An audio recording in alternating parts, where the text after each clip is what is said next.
સુરતથી સમાચાર દક્ષિણ ગુજરાતમાં આજે રેડ એલર્ટ છે। એવામાં ખાડીપુરથી ચારે તરફ જળબંબાકાર છે। ખાડીની જળ સપાટી વધતા શુભમ પાર્ક સોસાયટી જળમગ્ન બની।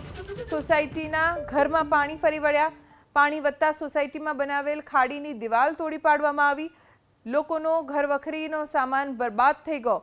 ઘરની બહાર રહેવા માટે મજબૂર બનવું પડ્યું। છેલ્લા 4 દિવસથી આ વિસ્તારમાં વીજળી પણ નથી અને પારાવાર મુશ્કેલીનો સામનો કરવા અહીંયાના લોકો કરી રહ્યા છે।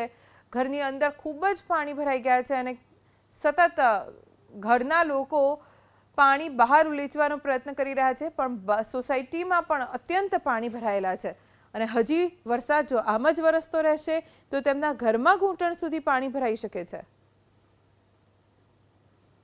ખાડી દર વર્ષે ચોખ્ખી કરાવવાની કહી છે। એસએમસીમાં કઈ બધાને કહી તો કોઈ વર્ષે ખાડી ચોખ્ખી કરતા નથી। જાડી ઝાડવા કાપતા નથી કોઈ।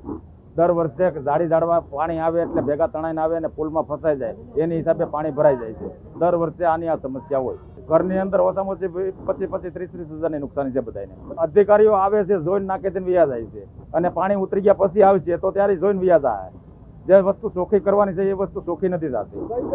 વસ્તુ તો અત્યારે કોઈ ઘરમાં છે જ નહીં કોઈ પાસે। લાઇટનો તો કેબલ ભરી ગયેલો છે તો લાઇટનો જીએબી ને કેબલ કીધું ઉપર નાખ દેવાનો, તો અત્યારે આ પાણીની અંદર કેબલ કે અમે નાખવા ન આવ્યું।